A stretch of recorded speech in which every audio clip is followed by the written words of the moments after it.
I would like to start with you as a member of a very prestigious and successful family group.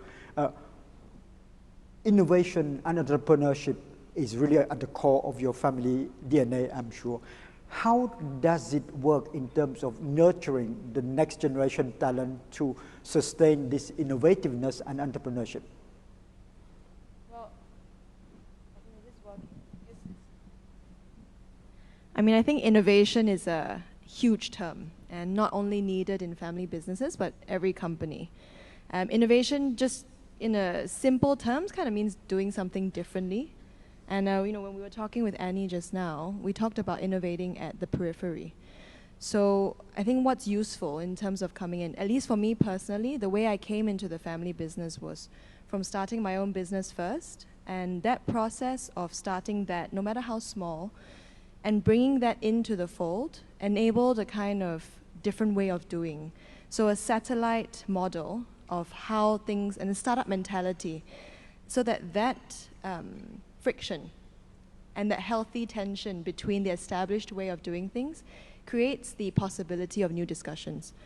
So that's one example. I'd say another one would also be JVs and collaborations. I think that difference is important. And when it doesn't touch the core business, then there's a lot more flexibility and a lot more willingness to try and experiment for new things. Because I think at the heart of any successful innovation process is really the trust and the risk-taking mentality, which I think when you don't have a defensive mindset, it's much easier. Just a small follow-on question, Renjung, if you may. How stimulating or how stressful is it to step up, be an entrepreneur, following the steps of your previous generation, father, mothers, and grandparents? I think the next generation always feels a sense of being in the shadow. And I think that can be either healthy or intimidating, depending on how you take it. So what I would really encourage, and I get a lot of questions of this from actually first generation founders who say, how do I attract and motivate my next gen children into the business? And I think giving the space to allow that next generation to develop their own person, their own sense of values and why they want to be in the business as an individual is really important. So yes, of course, there's this natural challenge of like being the next gen. And the challenge of entrepreneurship as a next gen steward versus a founding generation is very different. And I had to learn that actually coming into the business. Being a founder myself of my own business, coming in, the hat I have to wear, the role I have to play, the voice that I use is kind of different than my parents, for example. And I think that's an important mindset to take. It's also about what the business needs depending on where it is at that stage of growth. Very courageous. Annie is an incredibly talented researcher on all sorts of topics, in particular family businesses at SMU. Annie, you just conducted a survey, very rich and interesting survey on family businesses. Can you tell us a little bit about it, please? Thank you very much. No, this is great because I can't think of a better platform in which to talk about family-owned businesses than at the Women's Forum. Because many of our family-owned businesses do have next-generation leaders who are women, and they are all doing amazing things. So this is where I come in. We run a Business Families Institute, which was set up about 5 years ago, and the reason is very simple. 75 to 80% of Southeast Asia are largely family-owned. And many of the families are actually going to be going through transition. So the bulk of the families are Generation 2 going to Generation 3, and majority of the Philippines and the Indonesian families are actually fourth into the 5th generation. So we have many different models to learn from. So recently, over a 6-month period, as you know, Singapore is putting a lot of emphasis on innovation. So we are very curious about how do families transmit the entrepreneurial spirit from one generation to another. And, is it due to the fact that they are all having family conversations? And what are some of the catalysts that will make that difference? And from 86 families who allowed us to do a survey on them and conversations with them, we are actually very excited to learn that they need 3 C's. So I call it Singapore, so we have a lot of C's in Singapore, but in this conversation, 3 critical C's. First one is commitment.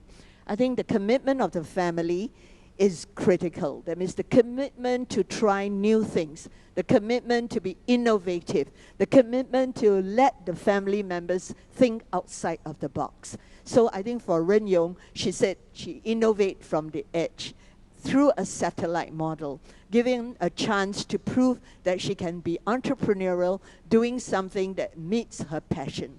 And then in turn, she will bring that back to the core business. So I think every member of the family needs something to say, I built this, and I've earned credibility with the rest of the other staff members who used to work with my parents. I need to be credible as an entrepreneur in their eyes. So we need that commitment of the family to let them pursue interest, passion, and grow their own leadership skills. The second C, which is really critical, is capability. We are very fortunate. Many of our young women in the audience today have opportunities that are not given to them in their parents' times. So you're all well educated, you come from great schools, and you pursue things which are along your own passion as well. But when you come back to the business families, there are many other things you need to learn. So there must be internal catalysts that help you grow, and there must be external catalysts that help you develop. So I love the word for this panel, nurturing. Nurturing means you need time. You need to give both the internal and the external catalysts time to grow the capabilities. And the last C, I don't think we will be in this conversation without the last C. Today's world is so diverse. Talent is everywhere. We cannot have a monopoly of talent within the family alone. So the last C is collaboration.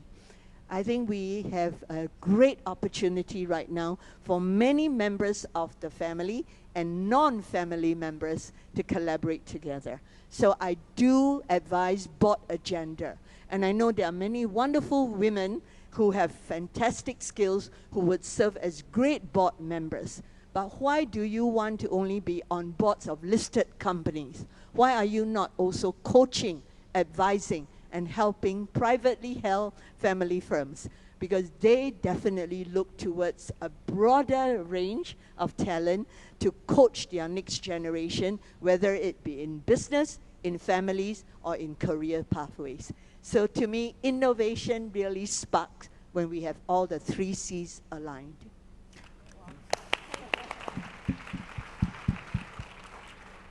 Brilliant as always. Commitment, capability, and collaboration. Annie, one question related to how the new generation, the 25 to 35 or so years old, navigate in a family business. They are building on a platform that has been created by the founders. In one way, it's less difficult, but in another way, it's also very stressful because you don't want to spoil what has been created over the past decades. At the same time, they are living through amazing changes, the internet, but also the uncertainty, all sorts of blurring boundaries that cut across businesses. Your competitor of today may not be the ones that are coming into your space tomorrow. Much more complicated world to operate in. How do the next generation navigate in this complexity and uncertainty today, according to your research? In fact, I think they have the edge. In fact, today's world is made for our next generation because the traditional way of doing business, the usual business models are getting disrupted. So many of our next generation is pivoting very nicely. They have multifunctional skills and they are very aware of the power of the internet and social media. So we have many great examples. I think when Ren Yong was mentioning about the edge, I think a social enterprise is a great platform because you are actually meeting targets which are meant for the social good. And so you are not really accountable at the moment for the P&L. So you can be inclusive, you can work on agenda which is not directly in the limelight, And many of our families are actually having daughters doing that, drive their foundation. So we have Myanmar family called the KBZ family, and their core business is in banking. But when the 3 girls first joined the business as directors, they actually drive something which is aligned to their passion. They want to build a better tomorrow for Myanmar. So they built social enterprises, and they want to reach out to women. So they have microfinancing, which is on top of their main financing. So you do not lend through microfinance through your banking license, but through your foundation. You can make a difference. So I think today's world is actually just right, because your set of skills will allow you to enhance, add on to what has already been built by the previous generations. So next generation of family businesses in the room, you have more skills, the context, in particular the digital services and platforms enables you to have much more opportunities. I just want to add on to that note. If I answered your question as how do we navigate with a lot of stress.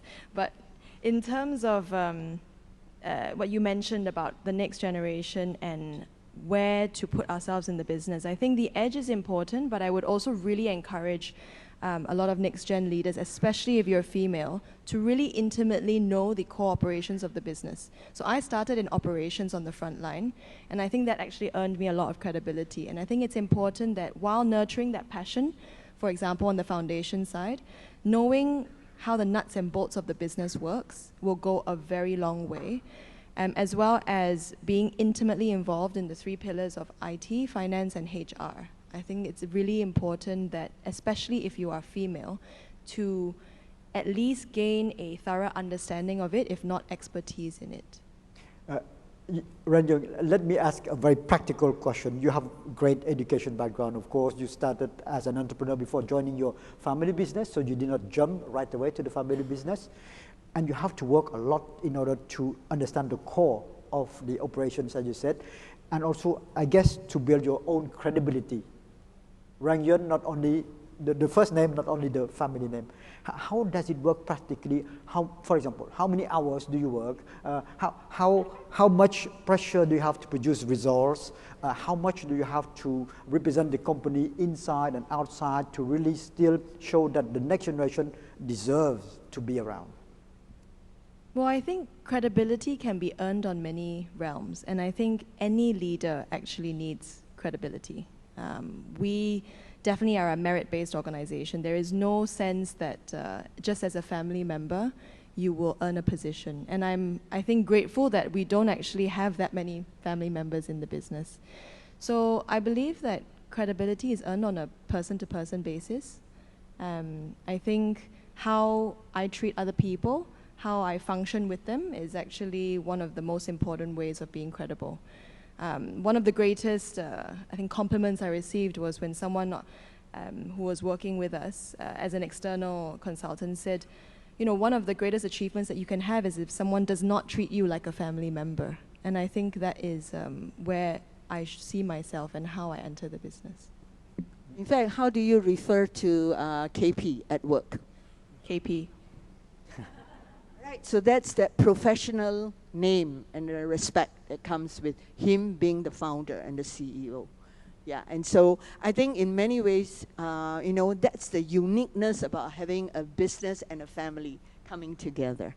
So, and the mentors for the next generation are actually critical. So many of our business families, next generation, don't report directly to their parents. And it's a critical piece because they need to learn that it's accountable to the business and not just to the family itself.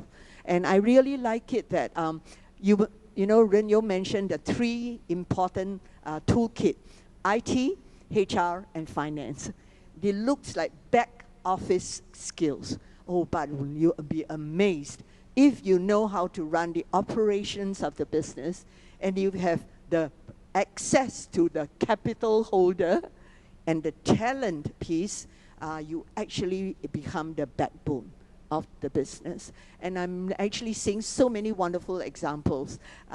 Keystone Cable, it looks such a manly kind of business, but Pearl Yu is the next generation daughter, and she actually runs the HR and the finance department. And she said that was such a great way of learning, because through that she understands the business, the contract terms, the need to understand who else could help them in making sure that those cables are well lined beneath the ocean. So it's not about just soft skills. It's about equipping yourself with good hard skills and knowing your industry well. Yes. And just one note, Yes. the practical part of earning credibility and how many hours, I mean. Yes. Someone told me this one line the other day that I thought was great to sum it up. It was in Chinese, but I'm just going to say it in English. People have to say that you get stuff done, and you can get stuff done. Then other people have to say that the people who say that you get stuff done, that they get stuff done as well. And I think that term, in that sense, credibility in terms of down to the execution level, and the people that you surround yourself with, your team, the people you can bring up with you, if they are capable and credible as well, then that goes the longest way. Very inspiring. What's that in Chinese? I really love to hear this in Mandarin. 人家要说你行，你行，还有其他人要说他们也行。Yeah. A free You Chinese all lesson. sing, all right? Yes, everybody here in this room is sing. Because credibility is reputation, so it ends up being, you know, honestly what people say about you. And I think, I mean, that adds on to another point about women. I think we're not short on capability, but we might be short on selling ourselves and communication and the confidence piece of it. To that point, Ren Yung, about credibility, and it's a question to both of you. What does it take to provide more leadership opportunities to the female part of the family in a family business? Annie? So I'm a very firm believer that no women actually got to where we are in leadership position if it's just looking towards women role model only. So I have to tell you that I got to where I am because I've been very fortunate. I have male sponsors. Not mentors, but sponsors. That means people who open up opportunities to you, recognizing that you are capable of a lot of the things that are being thrown at you and are accountable. So we set up BFI because my president previously, Arnold de Meyer, gave me a challenge. How can you be a management university without a family business institute or center, especially when so much of Southeast Asia is family owned? So I think sponsorship, male or female, is critical. Second, I think a lot of us do look up to role models. And I'm sorry, Ren Yung, if you think Daddy is the role model, I mean, I know he is, he's wonderful, but in Ren Yung's family, there is a very strong female role model. And a lot of you know Miss Claire Chiang. So that's the mother of this wonderful young lady here.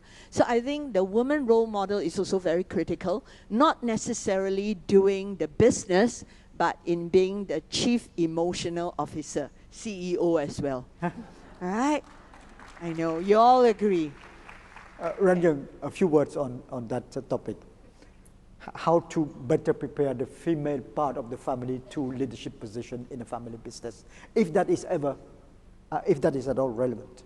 Actually, I think I feel very grateful that I have been raised not only to see diversity as a value, but to be pretty much gender blind. I'm an only daughter. I have two brothers, one older, one younger. So all three of us actually were never really, you know, treated as sons or daughters, but as equals. So I never had to really face any challenges in that sense. So I'm grateful for that.